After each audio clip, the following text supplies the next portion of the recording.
Hey guys, tonight we're heading to a place where sandals are optional. Emotions are discouraged, and your daily schedule includes a healthy serving of blood, sweat, and barley porridge. Welcome to ancient Sparta. The air smells like iron and campfires. The dirt under your feet is packed tight from decades of drills. And that shouting in the distance. Yeah, it's probably someone being yelled at for breathing too softly. You've just arrived in a world where the walls don't coddle you, the floors don't forgive you, and the people, well, let's just say they don't do hugs. Life here isn't about thriving. It's about enduring. And tonight, you're going to walk in the sandals, or rather, the calloused, blistered, bare feet of a Spartan soldier. Spoiler alert, you probably won't survive this. So, before you get comfortable, take a moment to like the video and subscribe, but only if you genuinely enjoy what I do here. And if you're feeling chatty, drop your location and local time in the comments. I love seeing where in the world you're listening from. Now, dim the lights. Maybe turn on a fan for that soft background hum, and let's ease into tonight's journey together. You wake up in Sparta, which feels less like a city and more like a very intense gym that forgot it was supposed to be fun. The morning air is dry and cool, and there's a lingering scent of smoke and olive oil in the breeze.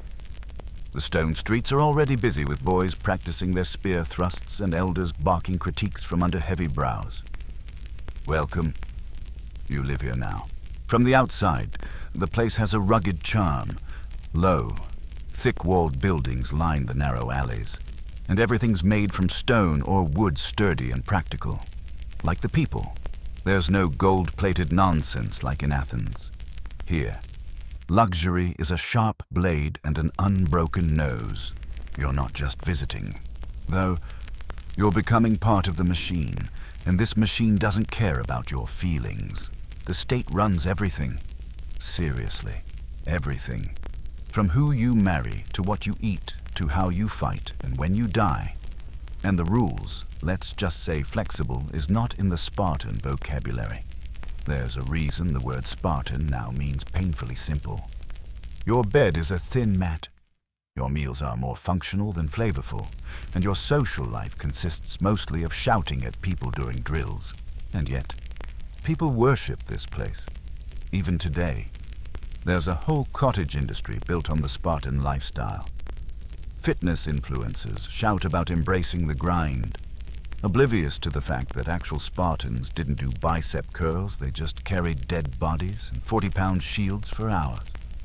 The real Spartan life wasn't a vibe. It was survival with a side of suffering, the core of it all. Discipline, unquestioned loyalty to the state. From the moment you're born, actually. Even before that, your body isn't really yours. It's evaluated, judged, and either molded or discarded. Yeah, discarded. That's not a metaphor. More on that trauma in a moment. The state's obsession with strength means that weakness isn't just frowned upon. It's illegal. Your worth is measured in scars, endurance, and how little you complain. Think of it as a highly organized cult of physical excellence mixed with intense peer pressure and a disturbing amount of leather straps. One quirky fact that doesn't get much airplay: Spartans didn't lock their doors. Why? Because theft was less of a concern in a place where everyone was either too honorable or too scared to mess around. Of course, you'll soon learn they encouraged stealing under certain circumstances, but that's a future you problem. Even the arts, usually a safe space in ancient cultures, weren't immune. Spartans had music. Sure, but it was regulated like a protein powder label. Only certain styles were approved, and everything had to reinforce military discipline. No romantic ballads, no soft love poems, just battle chants and flute solos for marching. If you want heartbreak and passion, go to Athens. If you want rhythm that syncs with shield slams, welcome home. You notice something odd as you walk through the agoras and training fields. Everyone looks the same. Same haircut, same clothes, Same intense glare, individuality. Yeah, that's for Athenians. In Sparta, sameness equals safety. Uniformity equals unity. And you better not be the one who breaks formation, literally or metaphorically. Now here's the real kicker. Historians still argue whether this strict structure actually worked as intended. Some say it created unbeatable warriors. Others think it created emotionally stunted robots who couldn't adapt. The truth, probably somewhere in between. But we do know one thing: Spartans scared the sandals off the rest of Greece. Even the mighty Persians respected them, which, considering they had an empire that stretched across 3 continents, is saying something. But you're just getting started. Right now, you're still fresh-faced. Maybe still clinging to some Athenian dreams of democracy and light snacks. That won't last. The Spartan system is about to crush that out of you with the tender grace of a boulder rolling downhill. One of your first observations is that silence is sacred here. Not the peaceful, meditative kind. More like the say nothing unless you're ordered to kind. Children are trained to speak rarely and clearly, which explains why everyone sounds like a motivational quote carved into a granite slab. You're expected to be brief. Even witty, what we now call laconic speech, comes straight from Laconia, the region that includes Sparta, and the architecture reflects that philosophy.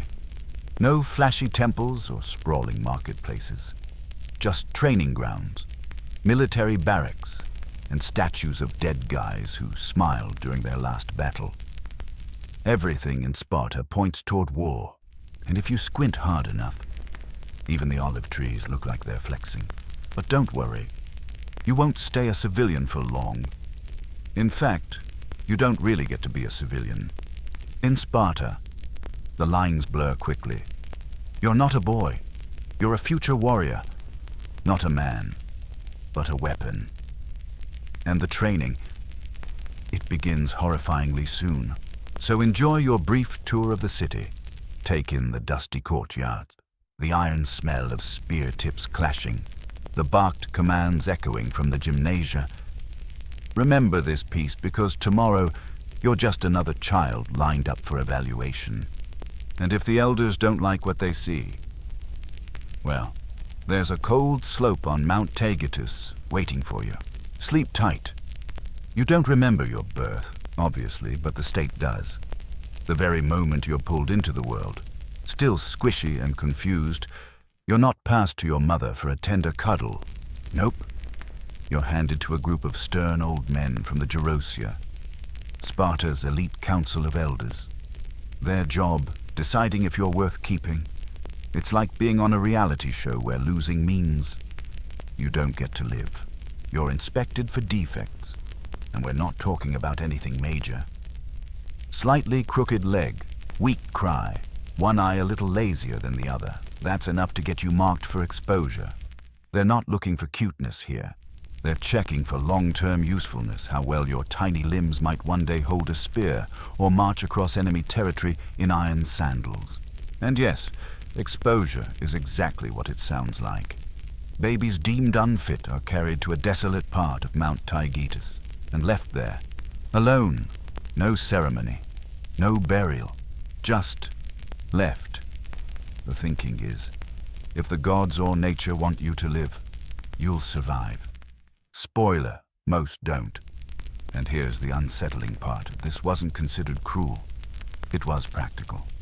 Mercy was a liability, and weakness a contagion. Historians still argue whether this infanticide was as widespread as the ancient sources claim, or whether it's been exaggerated over time by outsiders trying to make Sparta sound extra brutal. Either way, the myth stuck. And whether it's myth or fact, you feel the chill just knowing you barely made the cut. So congrats. You passed. You're a keeper. But don't celebrate too hard. You're basically a houseplant with chores now. Your mother raises you. But it's not the warm, fuzzy kind of childhood you might imagine. Spartan parenting is all about preparing you for the Agoge, which starts at age 7 Every moment before that is prep time. As a baby, you're bathed not in gentle water, but in wine. Why? Because the Spartans believed wine would toughen your skin and test your constitution. If you get sick from it, you're too soft. Apparently, baby lotion wasn't available, so Vino would have to smell nice. Die early, that's the motto. And don't get too attached to your toys. The only ones you're allowed to play with are designed to make you think, move, or survive. Little wooden swords, not dolls. Obstacle courses, not storybooks. Even your lullabies are battle chants. Sleep tight. Tiny gladiator. As you start to toddle around, your father, if he's still alive, and statistically, maybe he teaches you not how to throw a ball, but how to throw a punch. If you're lucky, he'll also teach you how to throw a javelin or trap a hare. If you're unlucky, well, at least the elders liked your bone structure. And while the other Greek cities might be spinning up their first alphabet lessons or telling kids gentle myths, Sparta takes a different approach. You're told stories. Sure, but they're about heroism in battle, glorious death, and loyalty to the state. No happily ever after. Just died bravely and took 5 enemies with him. Even crying is discouraged. If you fall and scrape your knee, don't even think about whimpering. Spartan boys learn early that pain is a lesson. Every bruise is a quiet reminder that your body belongs to Sparta now. Quirky side note, boys sometimes wore their hair long, even from a young age, especially noble-born children. It was considered a sign of pride and manliness, though. How you're supposed to prove manliness at age 6 is unclear, possibly through epic tantrum restraint. You're also getting used to minimal food, not because your parents don't care, but because they're conditioning you. The idea is that early hunger will build up your resilience for later deprivation. So, no, you don't get seconds, or dessert, or warm bread. Just bland barley mush and maybe an olive if it's a festival day. Another oddity: no shoes. Even toddlers are encouraged to go barefoot, so their feet will grow strong and calloused. This means your first steps are less awe and more ow, as you trudge across pebbled courtyards and sun-baked stone. Again. Welcome to Sparta. All this might sound impossibly harsh, but to the Spartans, it was a gift. A child molded from day one would grow into a man capable of anything.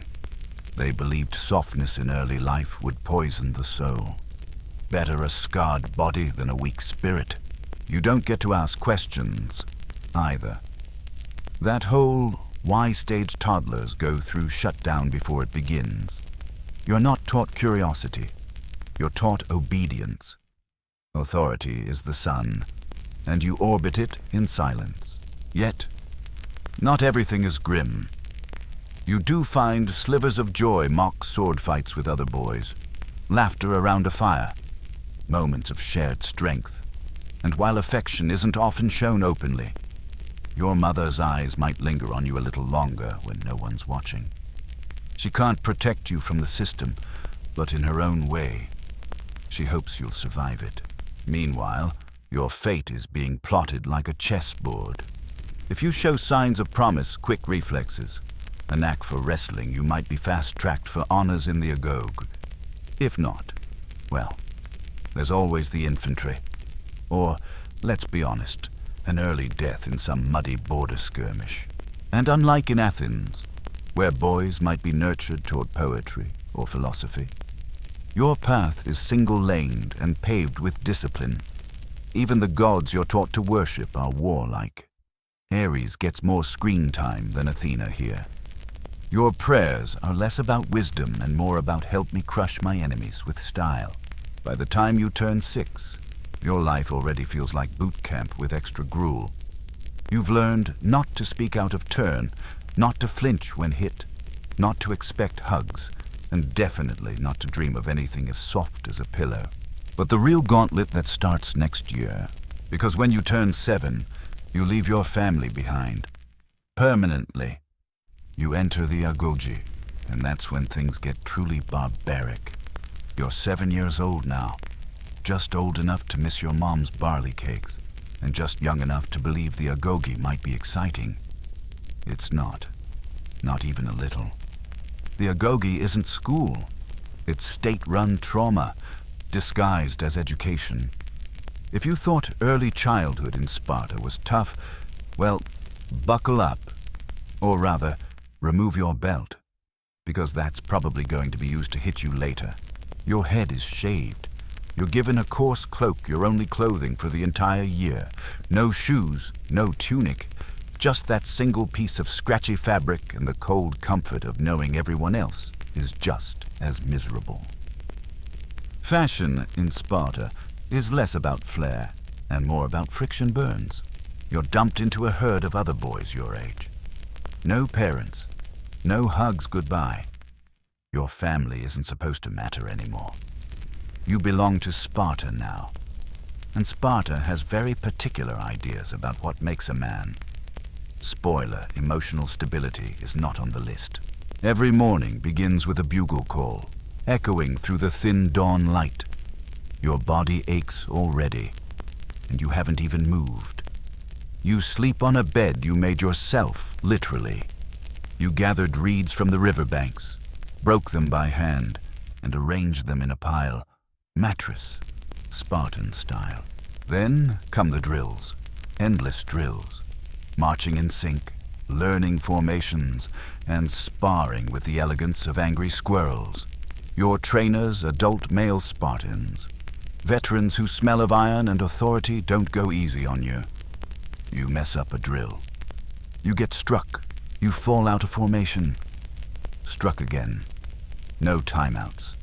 No stickers for effort. Historians still argue whether these beatings were part of an official curriculum or just an accepted cultural feature. Either way, it's happening. Right now. To you, meals are worse than before. Boiled pig's blood and barley again. Still no flavor. But now, you get even less of it. Why? Because you're supposed to steal your extra food. That's right, stealing isn't just allowed, it's encouraged. But here's the kicker: if you get caught, you're punished, not for the theft, for the failure to be sneaky enough. That's some next-level psychological jujitsu. Isn't it? Imagine getting whipped for poor stealth skills when all you wanted was another olive. Your reward for hunger is character development via public humiliation. But don't expect a lot of downtime to mope about it. You're constantly on the move, running, wrestling, sparring, reciting military codes, and playing games that would give modern safety inspectors a panic attack. One popular activity, Platonistas, a team combat game where boys are split into sides and ordered to physically drive each other out of a pit. Broken noses, good. Knocked out teeth, better. Crying, disgraceful. And if you're hoping for a nice quiet classroom moment with quills and scrolls, well, you get a bit of that. But it's not the focus. You're taught enough reading and writing to follow orders and make military records. That's it. No deep discussions about Plato. Just enough literacy to function like a well-oiled war machine. Speech training, however, is taken seriously, but not in the way you might think. You're trained to speak briefly, clearly, and wittily. The ideal Spartan response is short, biting, and delivered with ice-cold composure. You might spend hours crafting the perfect one-liner. You know, in between wrestling your best friend for crusty bread. Your instructors are harsh, but not random. Every punishment, every test, every moment of pain is designed to mold you into what a hoplite, a living weapon. A man who can walk barefoot through fire and still execute a perfect shield maneuver. Here's a quirky twist. Every age group in the Agoge has a designated older boy called an Iren. He's around 20 and he acts like a terrifying RA in a college dorm. He trains you, disciplines you, and occasionally tosses you around like a sack of wheat. But oddly enough, he's also expected to guide and protect you. In the Spartan way, of course, which means advice. not sympathy. Oh, and discipline isn't just physical, it's psychological. 2. Your thoughts, your doubts, your fears, they're constantly monitored. You're trained to be alert but unemotional, to observe but never react, to suffer but never flinch. Basically, you're being slowly turned into a living statue with better muscle tone.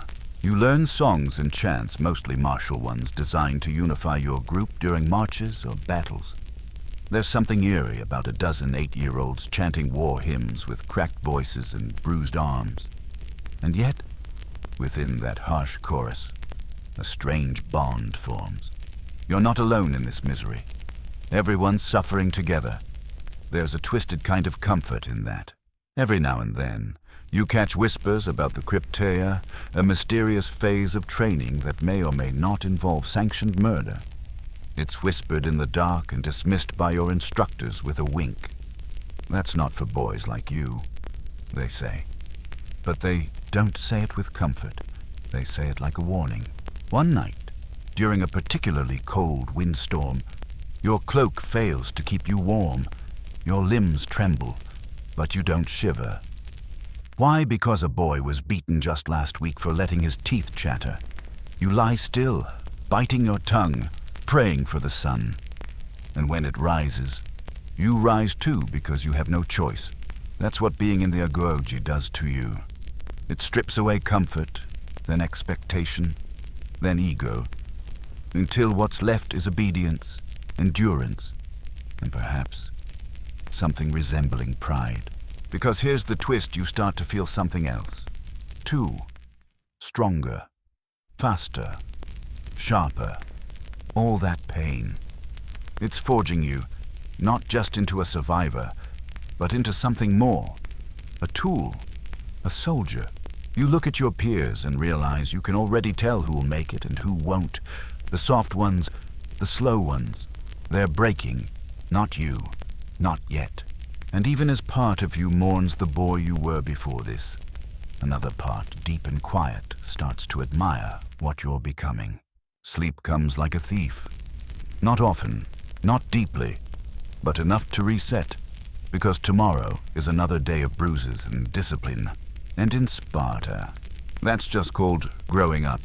You're still in the Agoge, but things are different now. You're no longer the new kid, clinging to the bottom rung of the food chain. You've survived the first years. You're leaner. Your muscles are beginning to harden like wood left out in the sun. And your stare, that once timid, uncertain glance, has narrowed into something colder, focused, watchful. You're not quite a warrior yet, but you're no boy either. This is the phase where things go from just physically exhausting to emotionally erasing. It's not enough for you to be strong anymore. You have to be invisible, untraceable, silent even when you're screaming inside. Welcome to the Crypteia, or at least the rumors of it. You're around 12 or 13 now, and while not every boy is selected for this mysterious program, every boy hears about it. The Crypteia is whispered like a ghost story around the cold coals of evening fire. No one knows for sure what happens, only that the bravest or the most cunning are chosen. Some call it Sparta's secret police. Others, a final exam for sociopaths. Historians still argue whether the Crypteia was a formal rite of passage or a way for the Spartan elite to maintain fear among the helot class, those brutally oppressed agricultural slaves who outnumber citizens 10 to 1. Either way, the whispers are real, and they're chilling. The rumors go like this: a select few teenage boys are sent out, alone into the countryside. No food, no fire, just a dagger and their training. Their task, survive on their wits, and maybe, just maybe, eliminate a helot or two in the shadows, quietly, efficiently. No witnesses. It's not war. It's control. Whether that part is true or just Agoge myth-making, the point is clear. The Agoge isn't just about fighting enemies.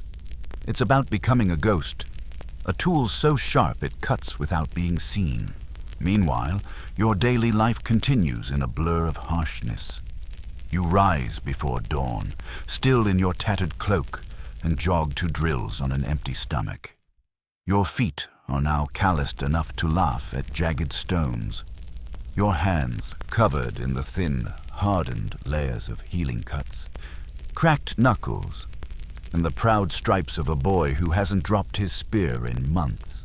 You spar more now, harder, faster. Wooden swords have been replaced with dull iron. You bleed often. Sometimes it's yours, sometimes it's your opponent's. Either way, no one's allowed to cry. If someone gets knocked out, you're expected to keep going. No pausing for medical attention. The body will heal or it won't. You're also expected to instruct the younger boys. Teach them to march. Show them how to wrestle. Correct their stances with the same smacks you used to receive. It's a twisted circle of life. And now you're the lion, or at least a lion cub with ambitions. Education continues. Too, but forget philosophy or arts. You're learning to read only enough to follow military codes. Writing is kept deliberately minimal. Why? Because creativity is considered suspicious.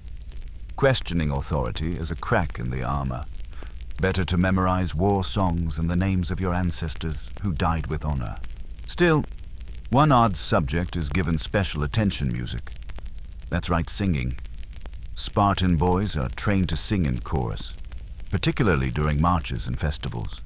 You're taught rhythm and harmony, but not for joy. Music here is about unity, marching in tempo, breathing in sync, war as choreography. One of the stranger facts you notice you're growing attached to your peers. Not in the way friends do, more like battle-tested brothers.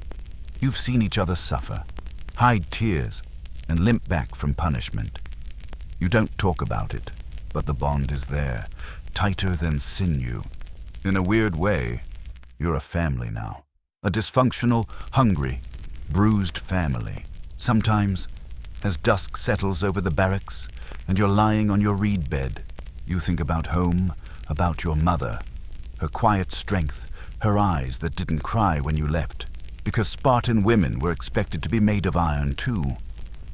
She probably misses you, in her own silent way, but you won't see her again, not properly, until you're a full citizen. Which brings us to another fun little twist in Spartan society. You're not even halfway to manhood yet. That magic number, 30. Until then, you are property of the state. You'll eat in state mess halls, live in communal barracks, obey the chain of command with religious devotion, and the barracks. Well, they smell like dried sweat, old sandals, boiled blood, and regret. Privacy is a joke.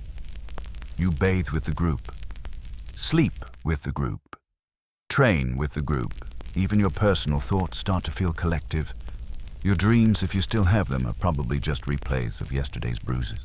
Around this age, you're also tested in creative ways. One day, you might be ordered to go into the wild and return with something valuable without being caught. Another time, you're left alone in a freezing stream for hours, just to see if you'll crack. Your trainers call it discipline. You call it barely staying conscious. And sometimes, they test your morals. Will you betray a friend to avoid punishment? Will you speak up when someone cheats? Or stay loyal to the group? There are no correct answers, just consequences. Every choice is a trap. Every path reveals a weakness. Quirky detail if you earn special distinction. You might get a second cloak, a sign of prestige. Not a better cloak, mind you. Still itchy, still smelly. But now people know you've done something worth sweating for. One time, you catch sight of yourself in the river's reflection. For a moment, you don't recognize the face staring back. Hollow cheeks, hard jaw, eyes that no longer dart nervously. That's you now, or what's left of you.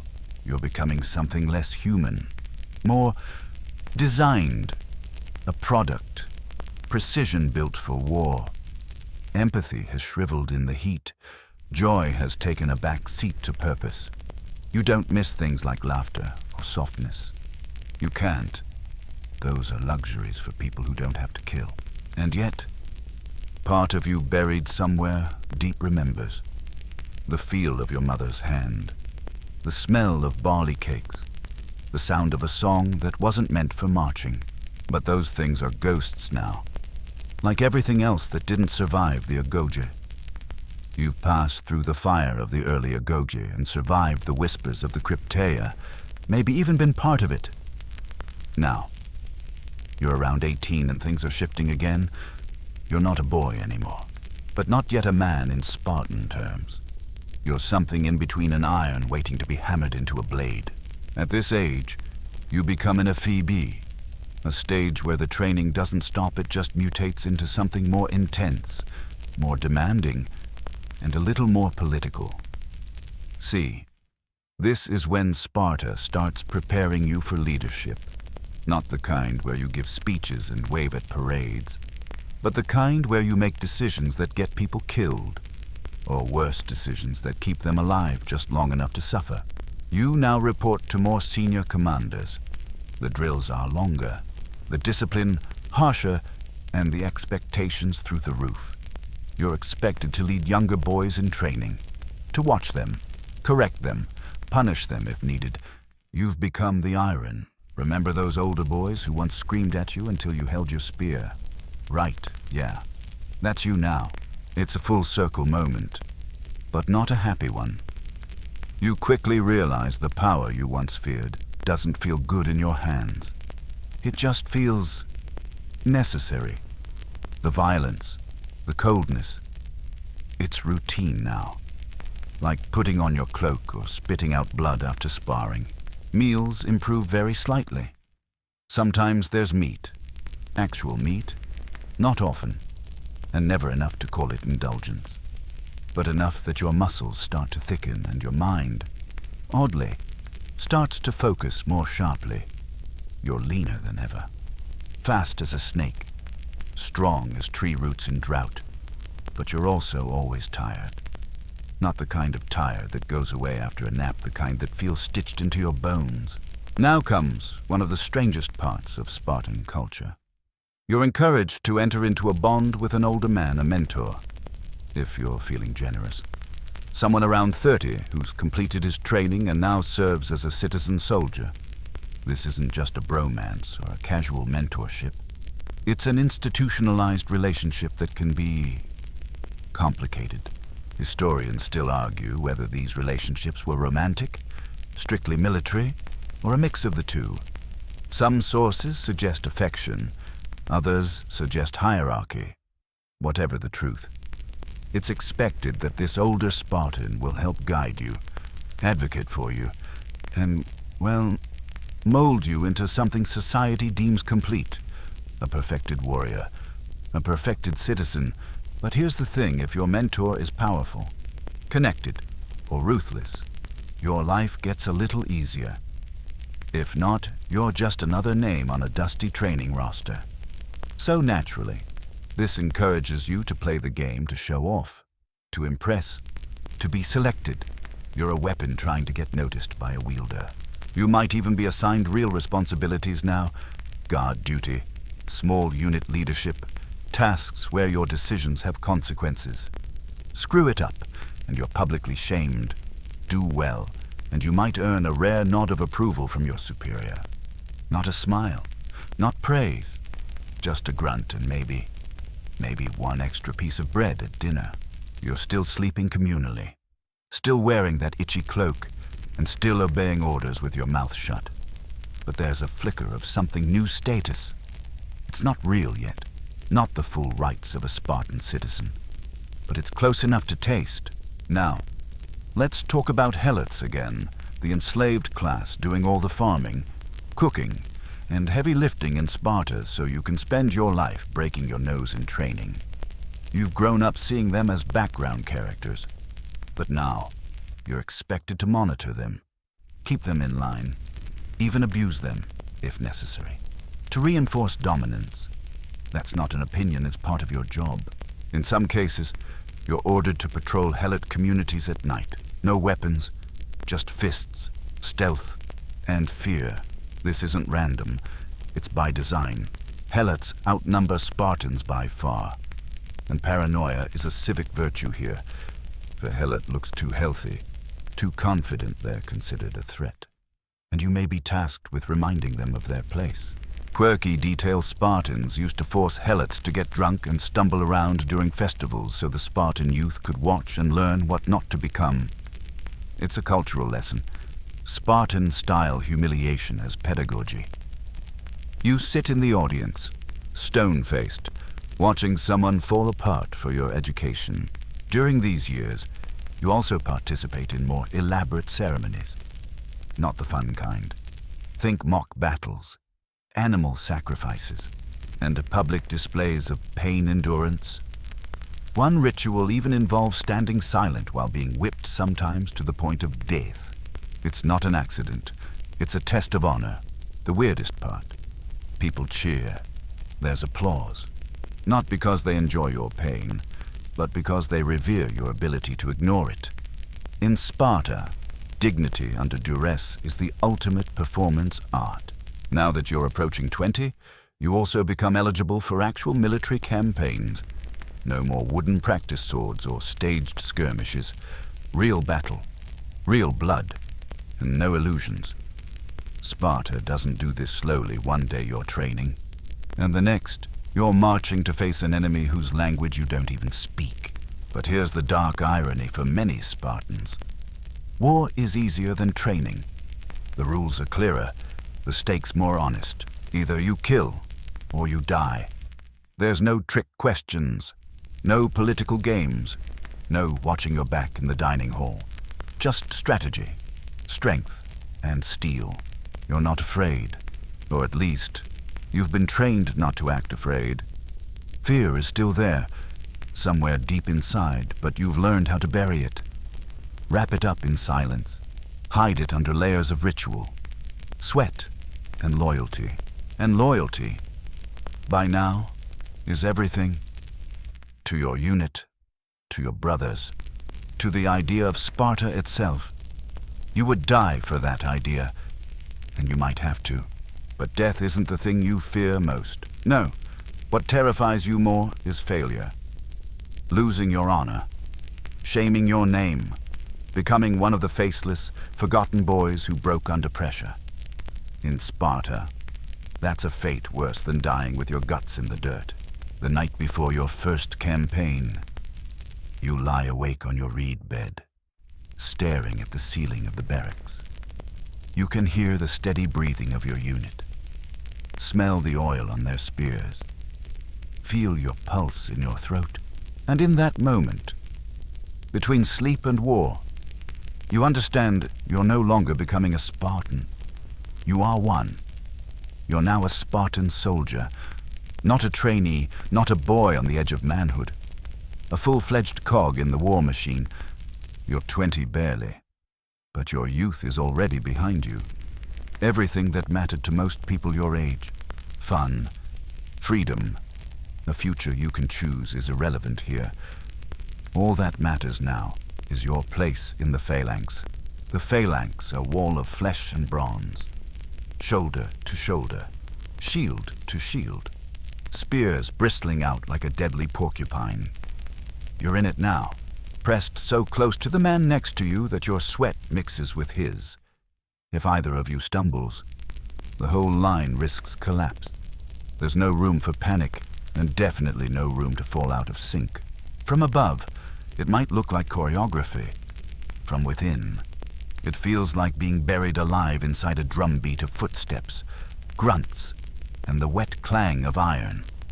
Every movement is practiced, every inch of ground measured. You march, you brace, you stab, you survive, or not. Your first battle doesn't begin with a charge. That's for amateurs. Spartans walk, slowly, deliberately, shields up. No shouting, no howling, just the rhythmic thump of feet and the low hiss of breath. You've trained for this moment since you were a child, and somehow It feels eerily calm, like walking into a thunderstorm you've memorized. When it starts, it's chaos. There's a clashing of metal that feels like it's cracking your skull. You can't see more than a few feet in any direction. Your helmet restricts your vision. Your shield weighs on your arm, and your spear is shaking slightly in your grip. But your body moves on its own. Training kicks in. You stab forward, not wildly, but with precision over the shield of the man in front of you, under the shield of your enemy. You've practiced these angles 1,000 times.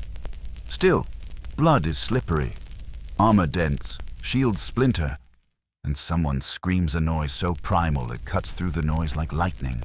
You survive. Somehow, afterward, you don't feel triumphant. You feel hollow, numb. You sit on a rock wiping someone else's blood from your face and realize the stories about glory left out the smell, the burning stench of sweat, iron, and what's inside a man's stomach when it's suddenly outside. Historians still argue whether Spartan discipline was so effective that soldiers felt no fear. But standing here, after your first battle, you know the truth. You felt fear. You just obeyed anyway. Because you had to. Because fear in Sparta doesn't matter. Only outcomes do. Back at camp, no one congratulates you. You're handed food, patched up, and told when your next watch begins. Rest is brief. And even in sleep, your muscles twitch with phantom movement spear thrusts you didn't get to finish. There's a strange moment later that night. You catch your reflection in a polished bronze bowl and realize you didn't flinch. You didn't run. You held the line. And that, in this world, means everything. You've earned your place barely. Now, as a 20-year-old Spartan male, you're permitted to apply for a syssitia, a military dining group of about 15 men. You can't just walk in and sit down. No, you have to be voted in unanimously. If even one member blackballs you, you're out. No dinner, no status, no full citizenship. Oh, and if you're rejected, you're marked as inferior. A social stain that never fully washes off. Let's say you get in. It's no banquet. The syssitia is another extension of Spartan life. Rigid, communal, and uncomfortable. You eat with your unit. You bond over barley porridge so sticky it doubles as wall plaster. Occasionally there's blood soup, literally pig's blood mixed with vinegar and herbs. A delicacy for masochists. Quirky detail, Spartan etiquette at meals was almost militaristic. You had to bring your own food contribution, eat silently, and sit in strict formation. No elbows on the table, unless you want a public reminder of your manners delivered with a boot. And now that you're a soldier, you're also expected to constantly, be on display. Every action is observed. How you march, how you speak, how you carry your shield, even how you die, if it comes to that. See, Spartans don't get gravestones unless they die in childbirth or war. That's it. Those are the only honorable exits. Everything else, forgettable. Dust in the sand.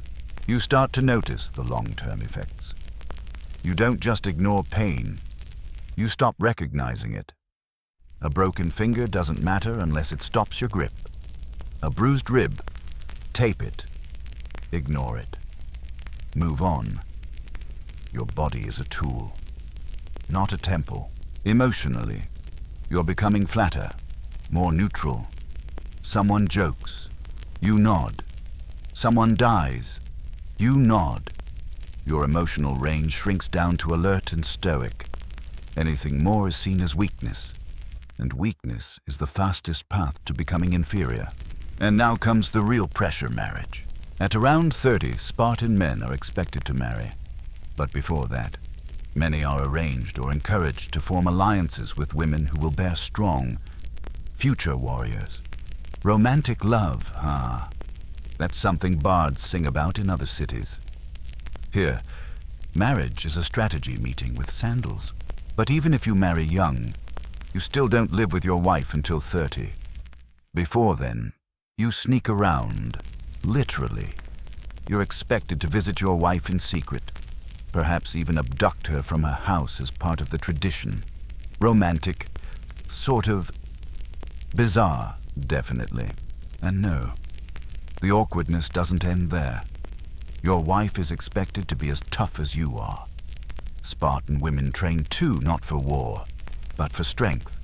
They wrestle, race, and carry heavy loads. Why? Because weak women birth weak sons. It's not feminism. It's eugenics in a cloak.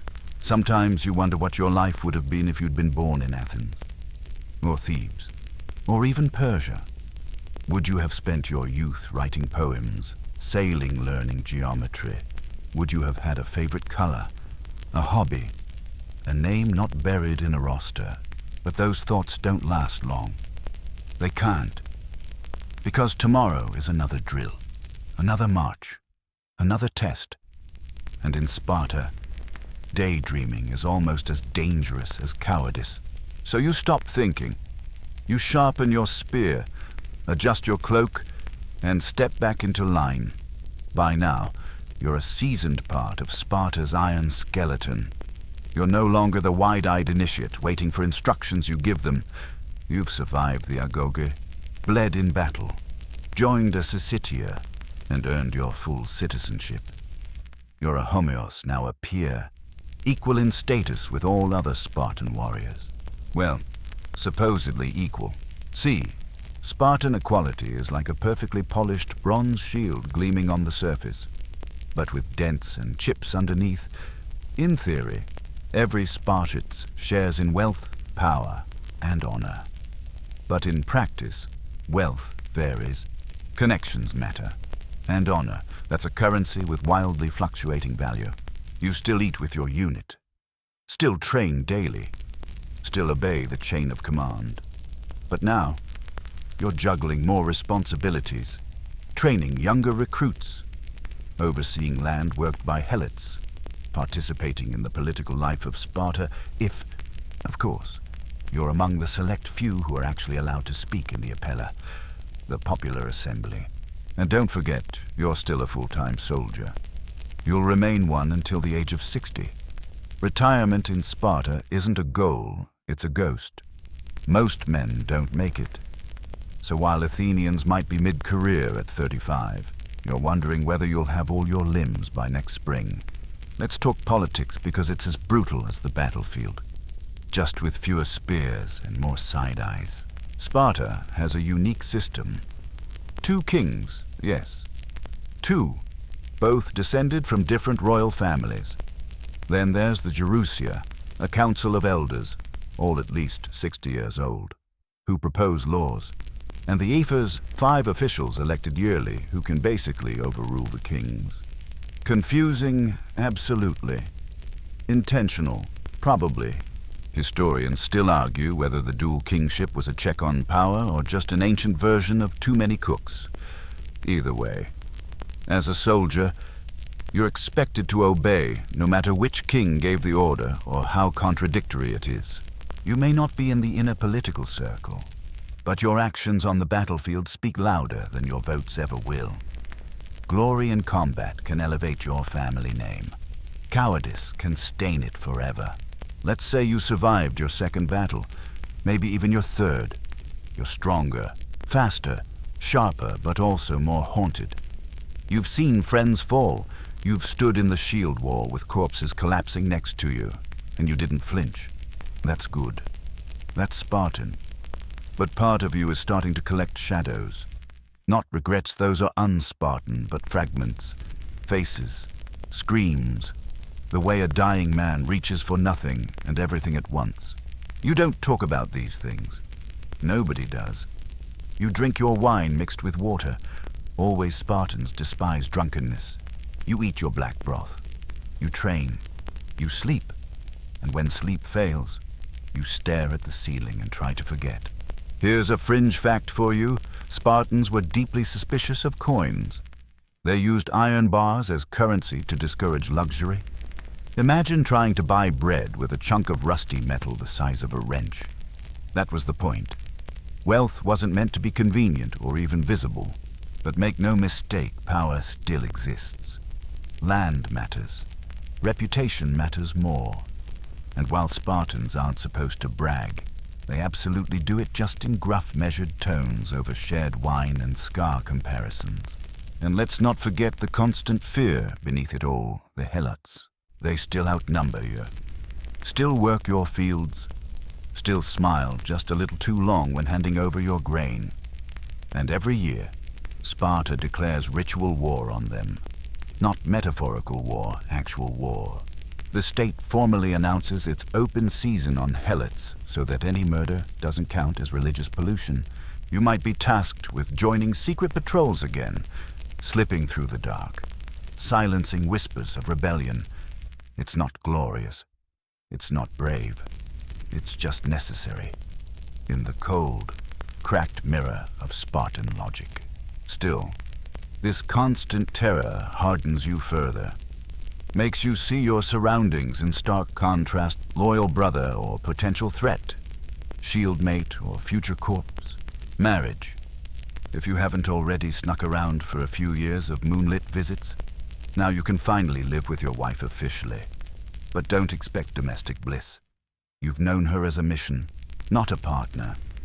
She's probably as tough as you are, maybe tougher.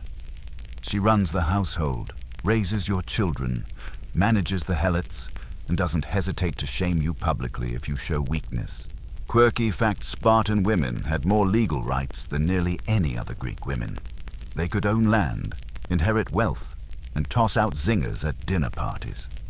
Some sources say they were even known to tell their husbands, "Come back with your shield or on it." Nothing says romance like passive-aggressive battlefield ultimatums. Your kids, if you have them, are being watched from day one. Not by you, you're still in barracks most nights, but by elders, trainers, and nosy neighbors. If your son cries too much, walks too slow, or fails his first contest, people talk. Shame is communal here. Every child is an investment in Sparta's future or its decline. You're expected to father strong offspring, not necessarily many. Quantity is Athens' problem. You're all about quality control, like a brutalist brand of child-rearing. And now, as you enter your 30s and 40s, you're also a living example. The youth look to you stone-faced, scarred, seasoned. You're expected to speak sparingly, act decisively, and never, never complain, especially about pain, age, or loss. Those are luxuries of the weak. You may be called upon to serve as a Mora commander, a unit leader responsible for hundreds of men, or perhaps sent as part of a diplomatic mission. Spartans are famously laconic, and diplomacy isn't your strong suit, but your presence. That speaks volumes. You carry Sparta's myth wherever you go. The myth that Spartans feel no fear, endure all pain, and never retreat. And even though you know the myth is stitched together with silence and sleepless nights, you uphold it. Because you must. You don't smile. You don't sigh. You don't mourn out loud. You sharpen your spear. You polish your armor. You train with the same intensity you had at 20, because one day the young ones will whisper that you've slowed down, that your shield dips slightly, that your reaction time isn't what it was. And in Sparta, the line between legend and liability is razor thin. You're in your 40s now, which, in Sparta, is a miracle wrapped in muscle lakes. Every joint you have sings a dull song by sunrise, and your back complains louder than a chorus of helots. But here's the twist: you're not slowing down. You can't slow down, because if the younger soldiers sense even a whisper of weakness, your legacy begins to crack. And in a society where memory is all that survives you, cracks are unacceptable. So you keep pace during drills. You slam your spear against your shield in rhythm with men half your age. You speak sparingly, but when you do, it's with weight. There's no such thing as middle age in Sparta, just older warriors and older targets. You've now fought in more campaigns than you can count. Your armor bears dents that tell stories no one dares ask about. You've bled beside kings and seen young prodigies turn to ash in a heartbeat. Still, you stand. Still, you march. Because what else would you do? Take up pottery. Let's say, just once. You do take a night to reflect. You look around at your fellow soldiers, some younger, others grayer than you, and wonder what it all means. Was it worth it? The pain, the constant readiness, the absence of comfort. Then someone asks you a question, something trivial, and your answer is so curt, so Spartan, that you remind yourself reflection is for poets, not warriors.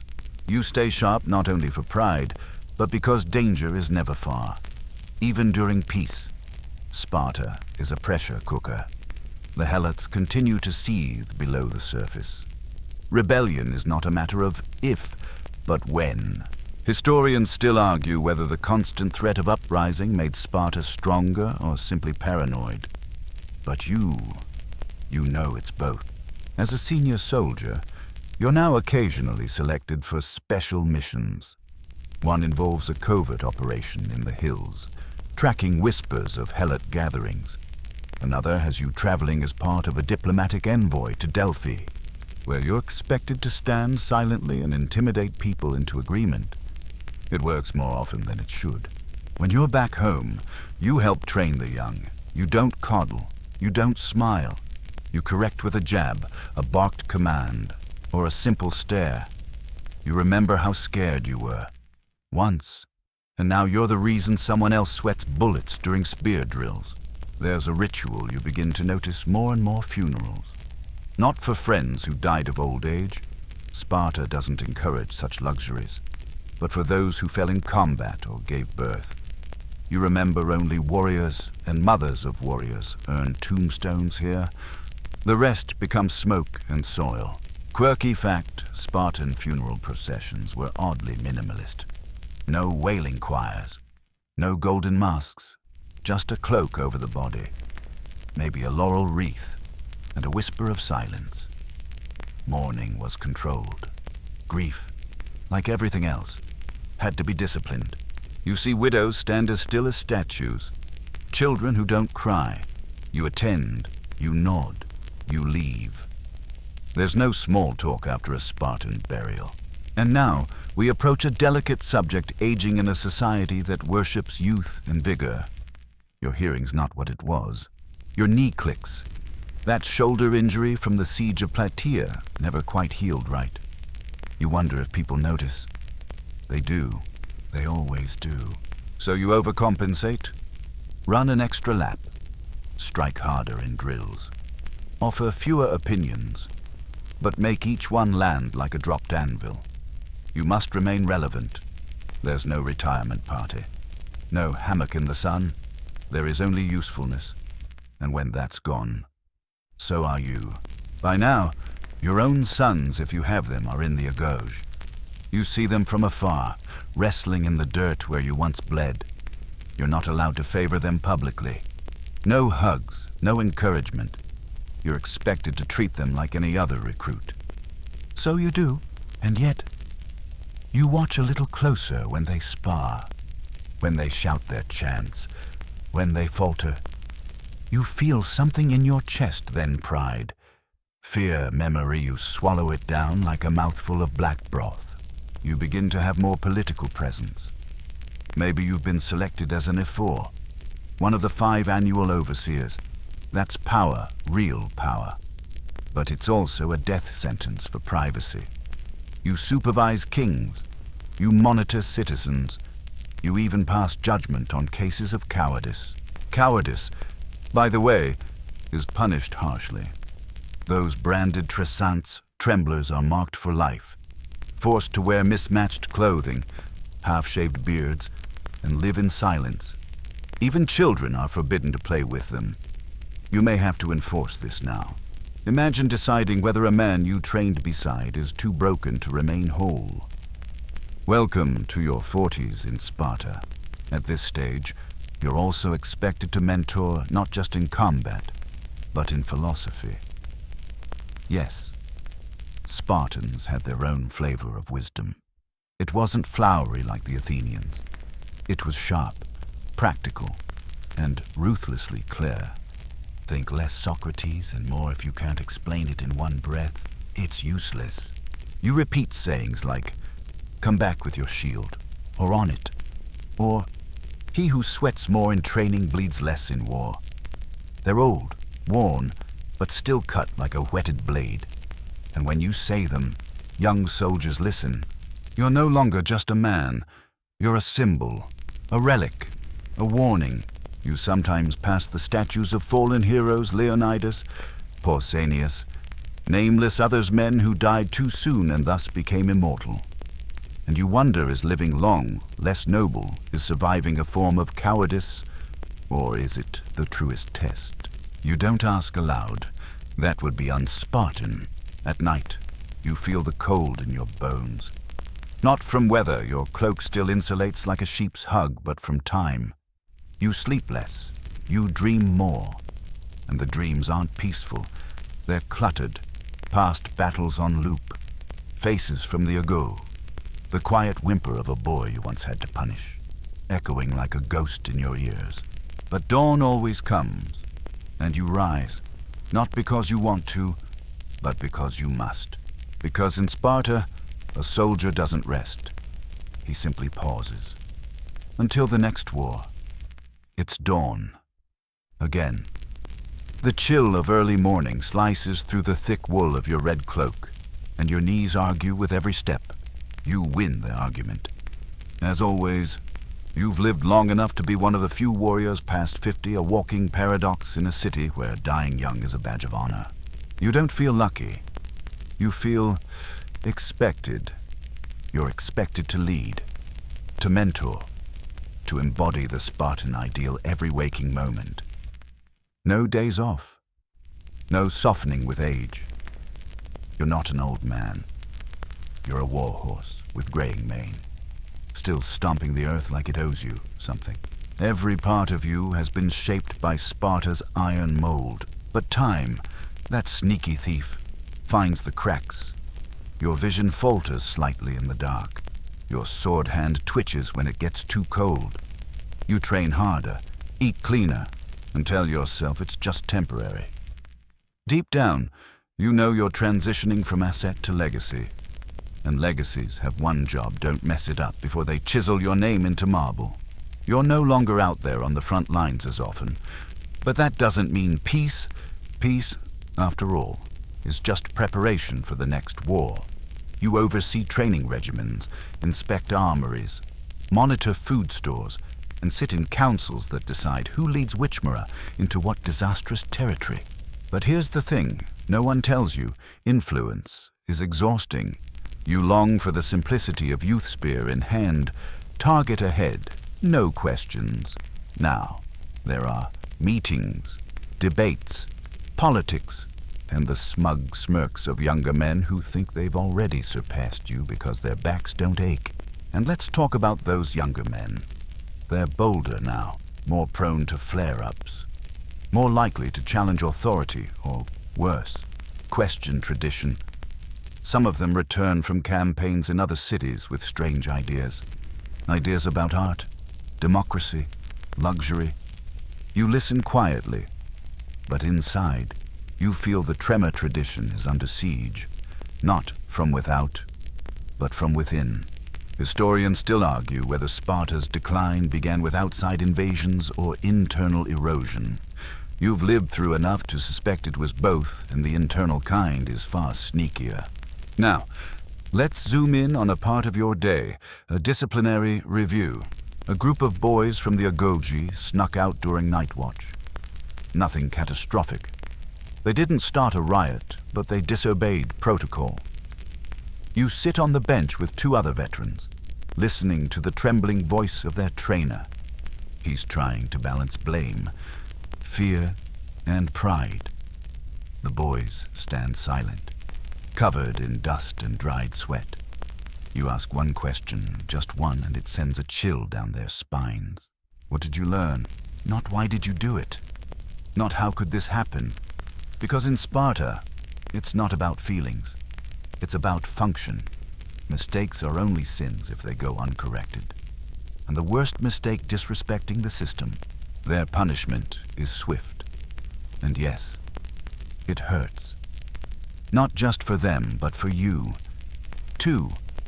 You feel the echoes of your own bruises, the barked commands from your mentors, the sting of your first failed inspection, but you say nothing.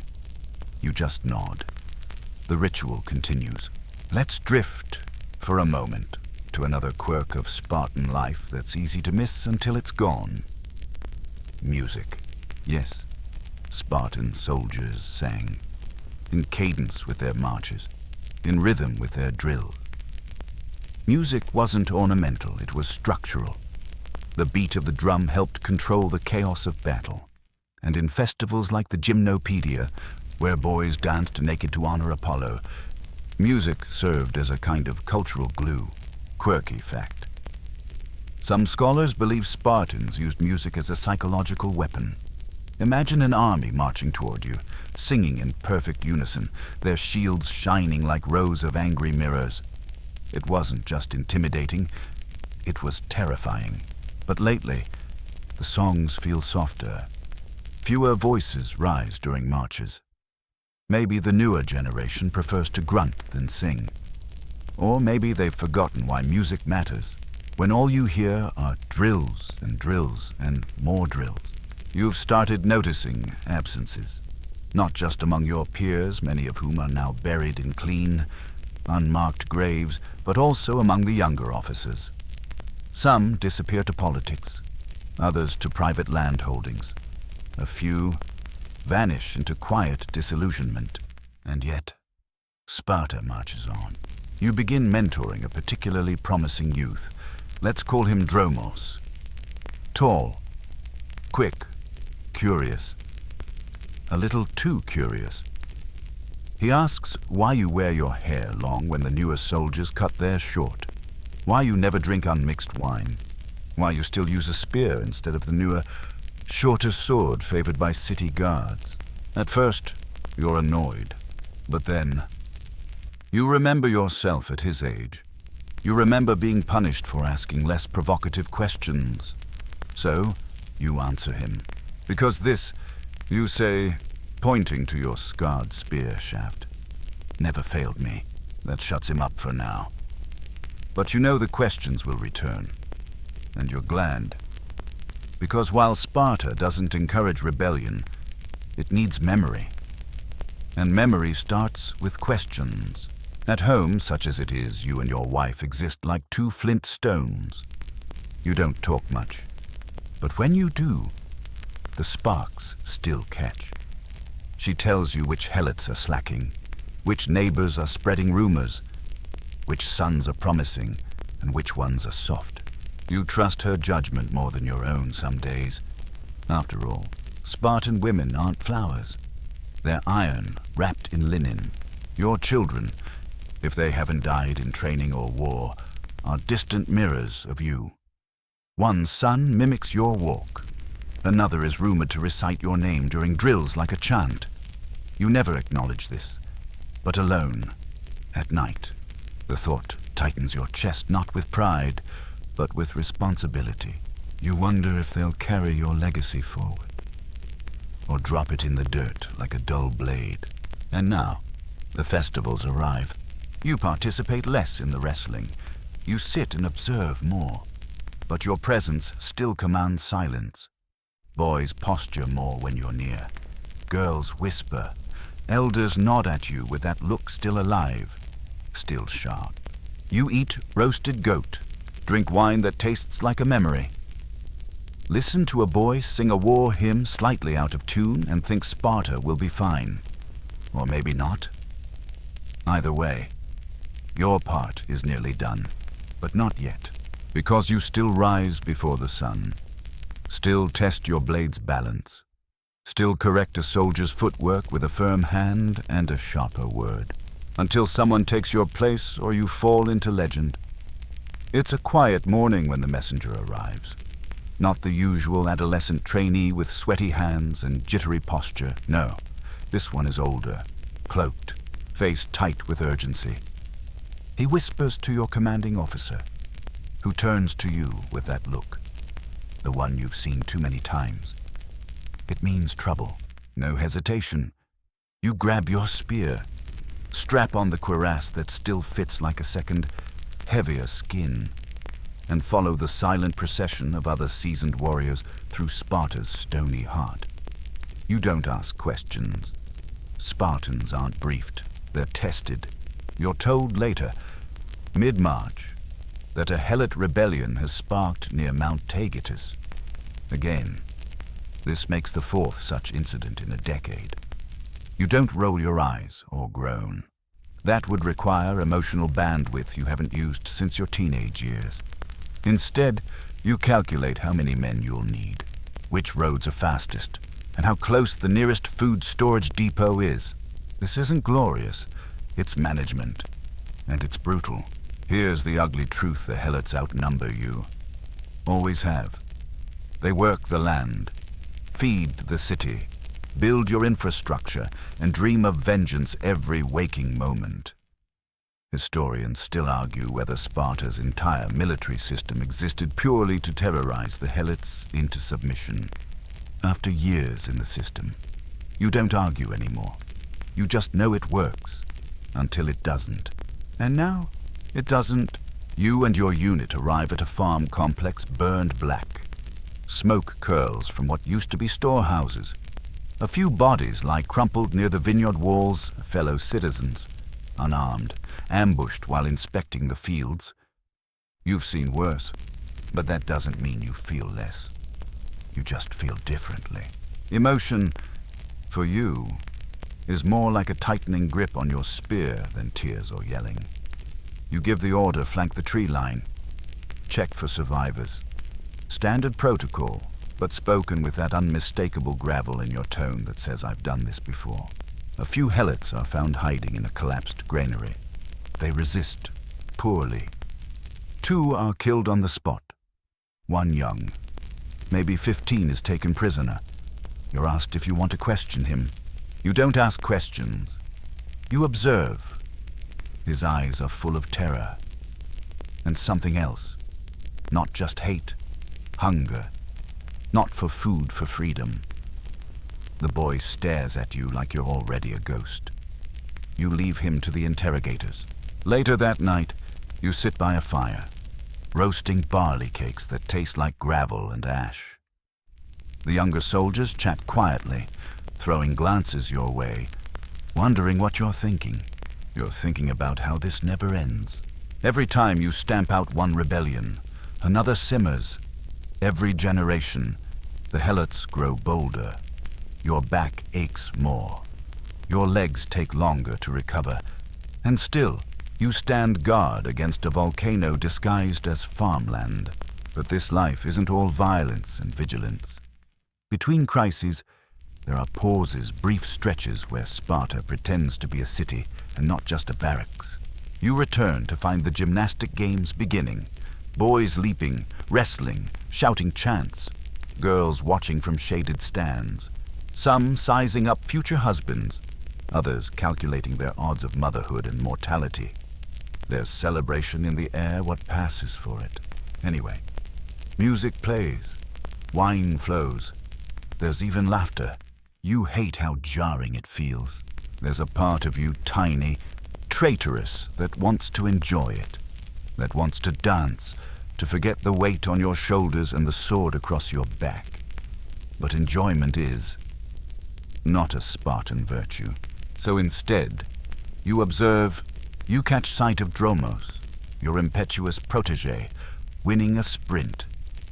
He pumps his fist in victory, and for a heartbeat, you see your younger self reflected back at you, that wild spark, that belief in immortality. You pull him aside later, not for praise, for caution. You run fast. You say, try not to run towards something stupid. He grins, unbothered. You almost grin back, almost. Sparta has a peculiar relationship with pride. It's a necessary fuel, but dangerous in large doses like fire. You're always supposed to be proud of Sparta, not yourself. And yet, every now and then, you indulge in the thought, I've survived. Longer than most, harder than most. You've watched kings rise and crumble. You've fought Persians, Helots, and your own doubts. Quirky side note. Spartans rarely wrote anything down except laws and war records. So most of your life, your thoughts, your regrets, they'll disappear when you do. No memoir. No dear diary. Today I executed a rebellious farmer. Just memories scattered among those who bother to remember. That might be the strangest brutality of all total anonymity. Your whole life is built on discipline and death. And at the end, dust and silence, unless you die in battle. Sword in hand. Then, maybe someone sings your name for a year or two. You start to sense the weight of that anonymity pressing down harder, especially as your circle shrinks. One of your closest peers, Thalios, the quiet one with the killer instinct, is found dead in his sleep. Natural causes, they say.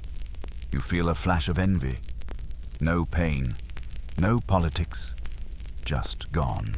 At his sparse funeral, you stand longer than the others.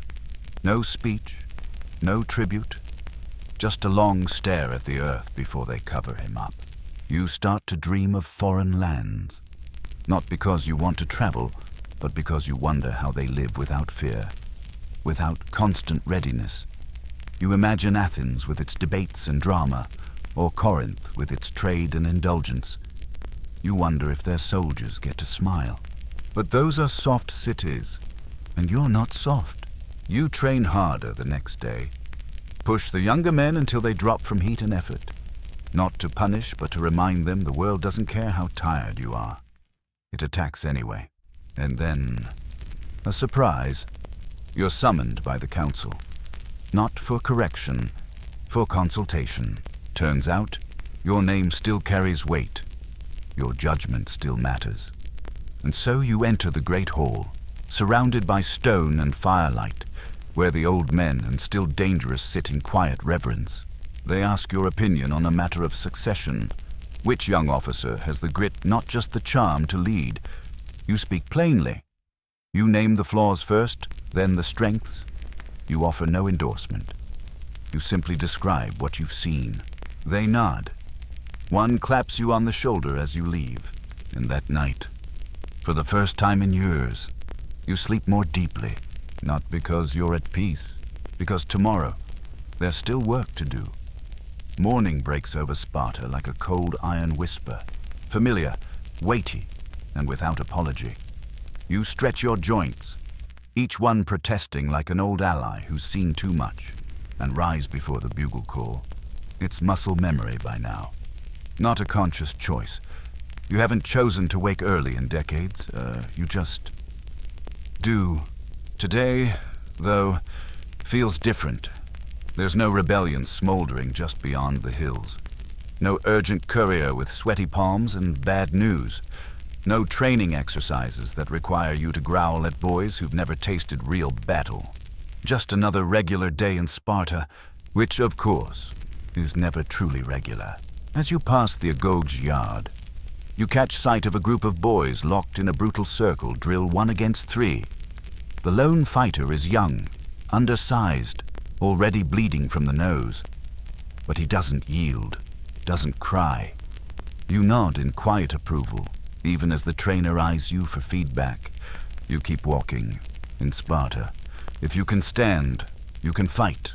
And if you can fight, you can win, or at least die properly trying. Later in the Agora, a sparse gathering of elders debates recent whispers of diplomacy. Yes, diplomacy with Argos. You suppress a snort. Diplomacy in Sparta is like trying to grow roses in ash. But the discussion hums on, with a few voices tentatively floating the idea that peace might buy more time than war. Historians still argue whether Sparta's downfall began when it started negotiating instead of conquering. You've seen enough to wonder. You lean against a column and think peace might be more dangerous than any spear. Then someone mentions your name. A younger elder, freshly wrinkled, still clinging to ideals, suggests your experience could help lead a delegation. You, a diplomat. You almost choke on the olive you're chewing. The idea of walking into another city unarmed, trusting words instead of iron, it's absurd. But then again, absurd things keep happening. In fact, something absurd is happening right now. Dromos, your quick-tongued protege, is getting married. Married to a woman from a noble line, tall, strong, with a voice that sounds like she's already planning wars. You attend the ceremony, not out of obligation, but curiosity. You want to see if he stands tall or wobbles like a boy dressed in a man's cloak. He doesn't wobble. He stares straight ahead as they exchange vows in the Temple of Artemis, his jaw tight, her eyes sharp. You don't smile. You haven't smiled in years, but something warms in your chest, like a fire that still knows how to catch. At the feast afterward, someone hands you a cup of watered wine, and you sip slowly. The younger soldiers grow loud as the night stretches on, slapping backs and bragging about drills. You sit at the edge, listening more than speaking. A boy you don't recognize approaches with reverence. He stammers as he asks, "Is it true? You once faced 6 Thebans alone at Plataea." You look him in the eye. "No." He blinks. "Oh, I thought it was. I faced 8. Laughter ripples around you. The boy's eyes widen. He's unsure if you're serious. You don't clarify. A Spartan joke. Rare and dry as summer rain. As the night deepens, your gaze drifts to the stars. The same ones you used to pray under before battles. The same ones you marched beneath as a boy, punished and sleepless. Now, they just blink quietly, unimpressed with all your victories. Quirky-fact Spartans used constellations to time their festivals and campaigns. They had a special reverence for the star Arcturus when it rose at dusk. The harvest was due, and the swords were sharpened. You catch it now. Rising in the east, it glows orange, a familiar reminder that time does not care if you're tired. Another week passes, and a new concern begins to buzz foreign merchants entering Spartan territory. A slow trickle. Athenians, mostly, with their sandals too clean and their words too sweet. They set up just beyond the city's limits, trading olive oil, jewelry, fabrics dyed in ridiculous colors. Young Spartans begin visiting these stalls, whispering, buying trinkets. You're asked to investigate. You dress in your plainest cloak and walk through the stalls, silent and looming. The merchants glance nervously, trying to decide if your silence is lethal. You observe a group of boys examining a gilded dagger, not functional, just flashy. One of them laughs and says, "Imagine if we could wear this in the Syssitia." You step forward. The boy's face pales. You take the dagger, weigh it in your hand, and with one smooth motion, snap the blade in half across your knee. "Imagine if you could sharpen this instead of your discipline," you mutter, tossing the pieces into the dust. The merchants say nothing. The boys scatter. The message is clear. Because in Sparta, beauty is functional. If it doesn't work in battle, it doesn't belong. Still, you worry. That curiosity again, the kind that corrodes. The same itch that once led Dromos to ask too many questions. The same whisper that tempts Spartans to wonder what lies beyond the Taygetus Mountains. Wondering, you remind yourself, is the first step toward wanting, and wanting is dangerous.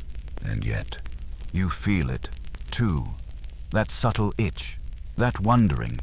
You've spilled more blood than you can remember, buried more friends than enemies, and trained boys who will one day stand where you are now older, slower, surrounded by echoes. Sometimes you wonder what it would be like to unburden yourself, to walk away from Sparta's stone spine, to become one of those mythic retired warriors you heard about but never met, living quietly in the hills, raising goats, teaching their grandchildren about discipline with a stick instead of a spear. But you stay, because you always stay. It's who you are, or rather, who Sparta has made you. You pass the Agoge yard again. The lone fighter from earlier is now leading his own small drill group. He's still undersized, still bleeding, but now others listen when he speaks. You nod once, because you know this doesn't stop. Not with you, not with Dromos, not even with the strange, loud Athenians. Sparta doesn't end. It just passes from one set of iron hands to the next. Another restless night. Another dream you can't quite remember. Something about running fast. Endless bare feet on gravel. Blood in your mouth. Laughter somewhere behind you. You wake up before the end. As always. The dream doesn't change much, but you do. Every time you wake, it's with a slower breath, a longer pause before rising. You sit at the edge of your cot, feeling the air. Cool, dry, clean. The kind of morning that used to feel like potential. Now, it just feels inevitable. Your knee aches.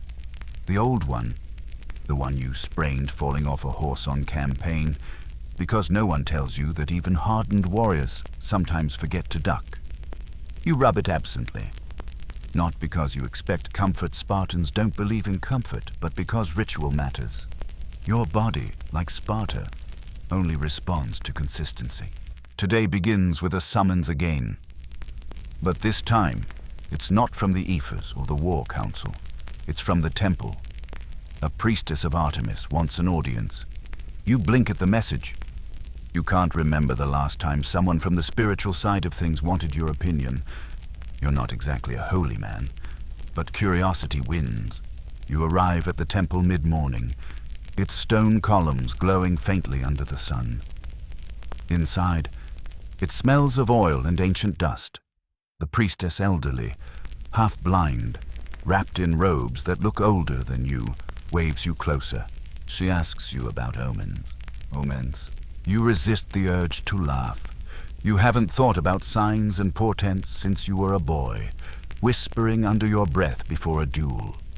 But she speaks with calm urgency, showing you a fragment of scorched fabric found near the Helot lands. She claims it bears a symbol, an unfamiliar one, like a spiral eating its own tail. Historians still argue whether the Spartans truly believed in divine omens or merely used them as tools to justify action. Either way, this symbol has stirred fear among the temple's seers. They think it signals something coming, something not just political, but spiritual. You nod politely, leave the temple, and immediately dismiss it. You don't need signs from the gods to tell you that something is always coming. But the encounter sticks with you. Back in the training yards, Dromos is working the new boys hard, too hard. You can tell by the way one of them limps after each pass. You call Dromos over and say nothing, just raise an eyebrow. He gets it. The next round, he adjusts, slower, smarter. You don't say good job. Spartans don't believe in praise, but you linger just long enough for him to notice. That's enough. The rest of the day passes in routine spear drills, inventory counts, a skirmish simulation that ends in someone dislocating a shoulder. You reset it with a pop and a grunt. No ceremony, just necessity. But that night, under a star-blanketed sky, you walk the perimeter wall. You've done it 1,000 times, but this time you feel observed, not watched, not threatened, just observed. You pause near the northeast tower. The wind smells of pine. Below you, the valley stretches into soft blackness, peaceful but not safe. Quirky fact: Spartan scouts sometimes trained by spending entire nights perched in trees, perfectly still, mimicking owls to monitor enemy movement. You wonder if some boy is out there right now, doing just that, watching you, laughing at the old warrior who still checks the walls. The next morning brings more absurdity. An envoy from Athens arrives, dressed in ridiculous layers, soft shoes, too much perfume. He speaks with flourishes, hands like birds, offers exchange of knowledge, scrolls of poetry, and gods help you a philosophical discussion on the nature of excellence. You decline the poetry. You endure the discussion. Barely. He asks, "What do Spartans believe makes a man excellent?" You stare at him for a long moment. "Obedience." You say. He blinks, surprised. Obedience to what? To Sparta. He opens his mouth to protest, but you cut him off with a polite gesture. You're too old to argue ideals with tourists, especially ones who've never had to kill for theirs. Historians still argue whether Spartan rigidity was brilliance or blindness. You've decided it doesn't matter. It worked. Until it didn't. Later, walking back through the training grounds, you overhear a conversation, two young warriors debating whether Athens is actually soft. One claims their theater is a kind of war. The other scoffs, says war is war, not dancing in masks. You smile. Theater as war. Maybe the Athenians are cleverer than they look. As the sun sets, you receive a carved token, a summons to a rare gathering of the Gerousia, the Council of Elders. These meetings are sacred, private, whispered. You dress plainly, but carefully. You're not just a soldier now. You're a voice, a symbol. Inside the council chamber, lit by low-burning oil lamps. The conversation is heavy. Sparta is aging. The Helots are watching. The outside world is moving faster, building fleets, building alliances, building ideas. Someone says, "We cannot win the future with the weapons of the past." Someone else replies, "We can't survive it without them." And then, a surprise, they ask you, not to fight, to mentor. A permanent role training commanders, shaping strategy, guiding the next age of Sparta. You hesitate. You've only ever led from the front. But maybe now, the rear needs reinforcement. You accept. With one condition, you want full authority in the training curriculum. Less rigidity, more preparation. Because you know times are changing. Enemies aren't always wearing armor now. Sometimes, they wear robes or ideas. That night, alone, you light a candle, not out of sentiment, out of necessity. You begin sketching outlines, drills, scenarios, tests that measure more than strength. You don't sleep, because the most brutal part of being a Spartan soldier isn't the battles. It's not the cold, or the hunger, or even the loss. It's staying sharp long after the war has ended, knowing peace is just another kind of fight.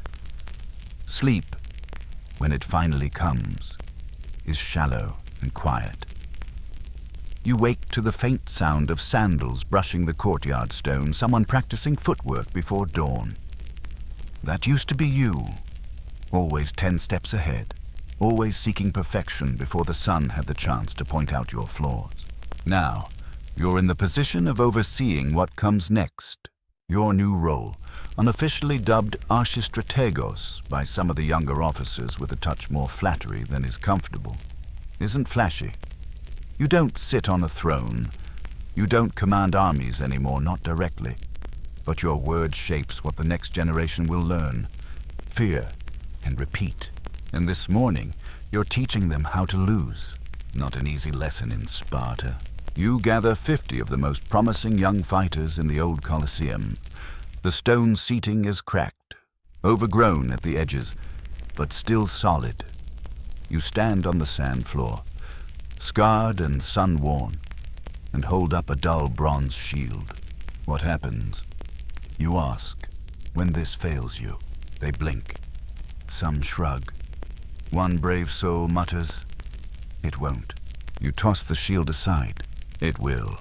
Everything fails eventually, armor. Strength, speed, even Sparta. That catches their attention. You spend the day pushing them through uneven matches, pairs, trios, blindfolded drills, one against many. And when they lose, You make them speak about it, not whine. Analyze. What did they miss? Why did their instincts betray them? It's uncomfortable for them, but necessary. Because what makes a soldier brutal isn't their weapon. It's how they respond when it's gone. That night, at the Syssitia, Dromos joins you for a quiet meal. He's exhausted. You can tell by the way he chews slowly, as if even his jaw muscles are tired. You offer no comfort, only roasted boar and a cup of black broth. The broth, as always, tastes like regret mixed with swamp water. A classic Spartan staple. Quirky fact legend has it, the infamous melasomos, or black soup, was so awful that visiting foreigners claimed it could kill desire itself. Maybe that was the point. You both eat in silence. Spartan conversation. Afterward, he asks quietly, "Are we changing too much?" You lean back, or not fast enough. Historians still argue whether Sparta's refusal to adapt doomed it, or whether its rigid traditions kept it alive longer than it had any right to endure. From your seat in the firelight, both feel true. The next morning, you receive word from the frontier, a Helot uprising, small but coordinated. You send a patrol, not a massacre. You're testing more than strength now. You're testing precision. They return successful. No Spartan casualties, minimal Helot losses. Dromos had led them. You nod at him later. Again. No words. That's not your style. But you do place your hand briefly on his shoulder. It's practically a love letter in Spartan terms. Soon after, a visitor arrives from Rhodes. An older soldier. Not Athenian soft, but still different. He carries scrolls filled with tactical maps and a strange tool, some kind of curved metal bar used to measure angles. He claims to teach geometric war theory. You invite him to speak with your trainees. Half scoff, the other half listen closely. You watch their faces. Which ones are curious? Which ones shut down? Which ones consider both? You don't care if they like the foreigner. You care who can learn from him without losing their own spine. Later, you walk the city walls again. The mountain wind bites at your cloak, tugging like an impatient child. The stars overhead spin slowly, less like guardians now, more like reminders. How many friends have you buried under this sky? You think of Euxenos, the boy who took a javelin for you at Nemea, of Coridas, who kept his spear up even as his lungs filled with blood, of your brother, who left for the north border and never came back. No one ever found the body. You never wept, not because you're a monster, but because Sparta taught you grief is a private weapon. You sharpen it alone, in the dark. Tonight, though, you allow yourself a moment. Just one. You whisper their names. The wind answers with silence, as it should. Back in your quarters, you light the oil lamp and begin drafting something you've never written before, a contingency doctrine. If the walls fall, if the Helots rise, if the Allies fail, if Sparta finds itself broken, it feels like heresy, but it's necessary. You're not writing fear into the future. You're writing readiness. A strange peace settles over you. Not comfort, not joy, just clarity. You still believe in Sparta, but belief without adaptation is stagnation, and stagnation, as every stream teaches, turns waterfowl. You dream again. This time, it's different. You're in the Agoge yard, but it's quiet, empty. Then, the boys appear running drills, shouting, grappling, but they wear strange gear, lighter, flexible, like the armor of northern tribes. Their weapons are curved, their moves unfamiliar, but they fight well, and they call you something odd, ancestor. You wake with the weight of it. Not fear, legacy, that's the word. You're no longer the shield, you're the forge. And it's time to make sure the next weapons know how to survive without you. You wake to the sound of rain, soft, steady, and rare. In Sparta, even the skies don't weep often. But today, they grumble gently above the rooftops, as if the gods are finally settling in for a long story. You stretch slower than usual. The joints creak, the ribs complain. You're not old, not yet, but the days of vaulting walls on a whim are behind you. Still, your mind's sharper than ever. And now, that's your true weapon. First task of the day, the archive. Yes, Sparta has one. You'd be forgiven for not knowing. It's not exactly advertised buried near the temple quarter. A windowless stone vault where records are etched into wax tablets or scratched into bronze plates. No poetry, just policy, casualties, land grants, changes to military doctrine. You descend into the gloom with a flickering torch and 3 scrolls under your arm. Your own contributions. You're recording everything now. Not for glory, for continuity. You're making sure that when Sparta needs a new playbook, it won't be scrambling in the dark. As you inscribe one section on counter-uprising maneuvers, you pause. The words strategic compassion don't quite sit right in your mouth. But you keep them, because the next war may not be won with spears, but with what happens after them. Later, you meet with a group of elders and city planners.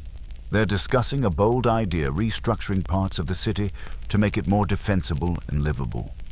Imagine that people living not just for war, but with some semblance of comfort. The suggestion is met with skepticism, of course. One grizzled man mutters that Spartans don't need comfort, they are the storm. You resist the urge to ask if he's ever tried using a latrine during hail. Instead, you quietly support the initiative. Because when you've marched through mud, slept in enemy stables, and eaten roots that looked like shrunken heads, the idea of a better roof doesn't feel like softness. It feels like intelligence. Quirky tidbit for you, ancient Spartan homes, though simple, sometimes had intentionally squeaky floors to prevent stealthy assassins from sneaking around. Yes, even Spartan interior design had war in mind. You make a note to include this in the training syllabus. Not the home decor, just the principle. Expect the unexpected. Back in the training grounds, a skirmish breaks out.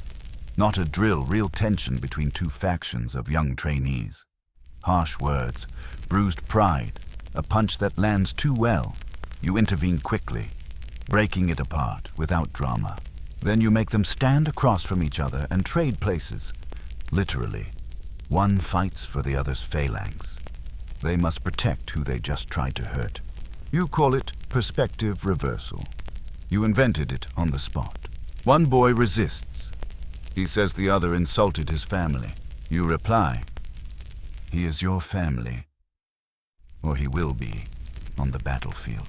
Spartans don't always agree, but they do not fight each other. Not unless it's with sticks in a training pit.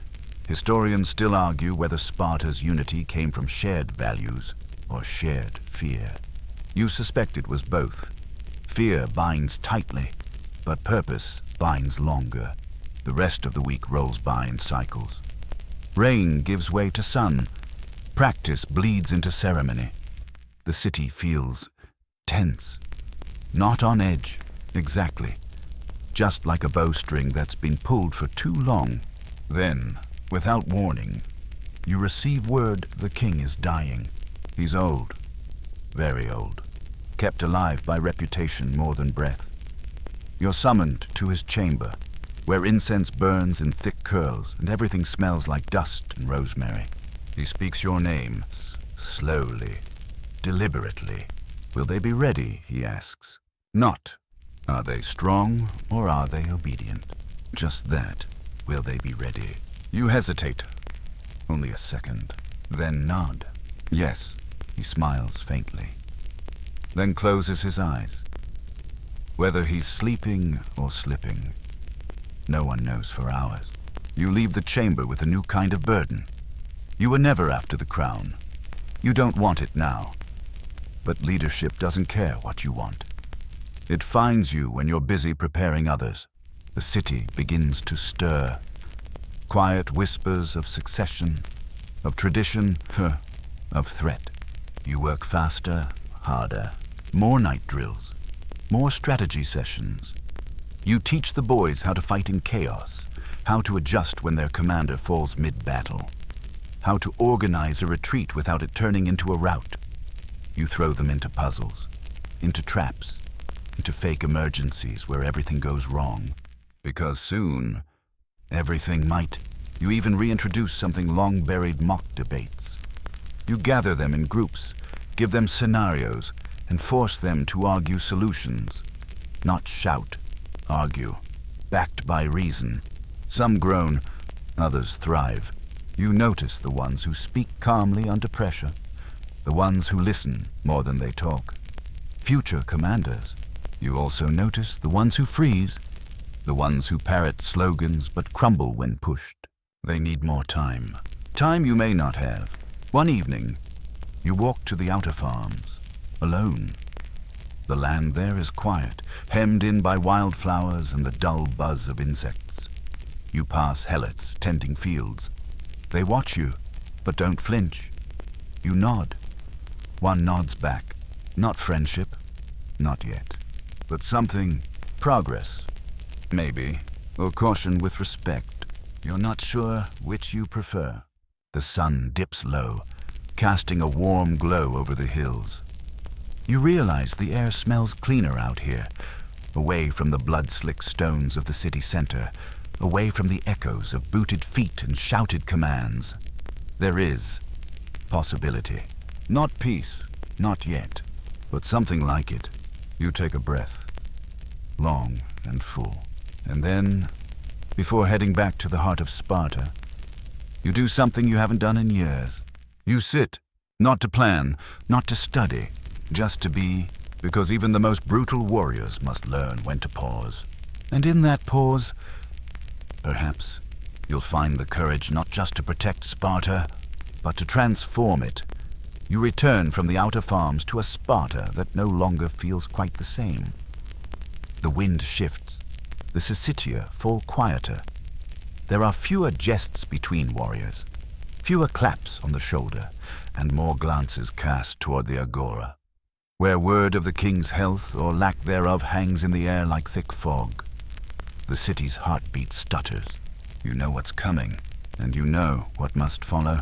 That evening, a runner finds you beneath the portico of the training yard. No words, just a look. You nod. The king is gone.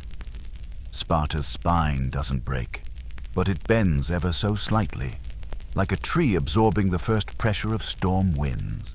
Within hours, you're seated in the council chamber, surrounded by men whose sandals have marched through decades of war. These are not the naive dreamers of other polis. These are warriors, tacticians, survivors, and they're looking to you. It's not coronation. Sparta doesn't do gold circlets or poetic speeches. There's no fanfare, just a torch passed by calloused hands and a city's silence, broken only by the steady shuffle of sandals over stone. You speak only once, we endure. We evolve. That's it. Enough. The next morning, your first act as de facto head of Sparta isn't war-related. It's education. You bring scribes to the Agoge, not to replace the drills. No one's canceling spear practice. But to teach them logic, math, philosophy, yes, even poetry. Not Homeric chest-beating, real poetry. Verse that reflects, questions, provokes. Some soldiers resist. A few openly laugh, but others listen, maybe for the first time in their lives, with more than just their ears. One boy writes a line that sticks with you for days. The spear breaks, but the mind carries the wound. You don't compliment him. Of course, this is Sparta. You just assign him extra wood cutting and suggest he think about that metaphor while splitting logs. Still, it sticks. A quirky tidbit, a few ancient Spartans did write poetry. Tertius, for example, was known for composing martial verse used to boost morale before battles. His work was surprisingly moving for someone basically writing musical pep talks for hoplites. And now, maybe there's room for more. You approve minor reforms. Nothing flashy. Just enough to begin stitching curiosity back into the Spartan way of life. You call it preparation of the unseen battlefield, the internal one. Not everyone agrees. A few of the old guard murmur treason. One even accuses you of softening Sparta. You remind him calmly that you once killed a Theban captain using only a broken helm strap and an angry boar. He stops talking. Historians still argue whether Sparta's decline began with its resistance to change or with the changes themselves. You think the real problem was pretending the world would never shift around you, like building a ship for calm seas and then cursing the storm. The world has changed. Now, you walk the walls less often, not from weakness, but because your battles are elsewhere now inside scrolls, between minds, around hearths. You watch more than lead, and you choose successors with care, not charisma. Dromos rises. So do others. Some will surpass you. That's the point. At night, when the city finally grows still, you sit under the stars again. That familiar buzz in your bones, tension from decades of combat, never fully fades. But there's something new beside it now. Purpose without panic. Legacy without ego. And in your dreams, you no longer see battles. You see a boy holding a sword in one hand and a scroll in the other. He asks you which is more important. You shrug. Then you tell him, depends on the enemy. He nods and walks into the mist. You wake smiling, for the first time in years. Because Sparta, brutal as it was, is no longer a cage made of bronze and fear. It's something else now. Something harder to define, but far more enduring. And though you may not live to see what it becomes, you helped build it. And maybe that's what makes a true Spartan. Not the blood spilled, but the path carved, the silence kept, the future lit torch by torch. And now, as the fires of ancient Sparta flicker into embers, you settle back into the quiet. The long march is done. The bronze has cooled, the leather straps are loosened, and the sharp sting of the training field gives way to stillness. You let your breath slow. Your jaw unclenches. The echoes of shouting, the clash of spears, the stern gaze of the Agoge master all fade like distant thunder rolling over forgotten hills. Instead, you're left with the hush of old stone, the creak of wood beams in a sleeping city, and the soft wind brushing across fields that were once soaked in sweat, now simply touched by moonlight. You see a path ahead, not paved in conquest, but in memory. And somewhere far in the distance, a boy walks alone beneath the stars, a shield on his back, a question in his heart. You don't need to follow, not anymore. You've walked far enough. Let the next story begin where yours ends with fewer bruises. Perhaps fewer punishments hidden in cold broth, and maybe a pillow now and then. So rest, soldier. You've earned it. No more drills tonight. No more whispers of legacy or strength. Just the quiet and the knowing. Let your mind drift to gentler lands, where armor isn't needed. The only battle is deciding whether to dream of olive groves or sea winds over silent cliffs. Sleep well. And tomorrow, if you must rise again, rise ready. But for now, be still, be safe, be at peace.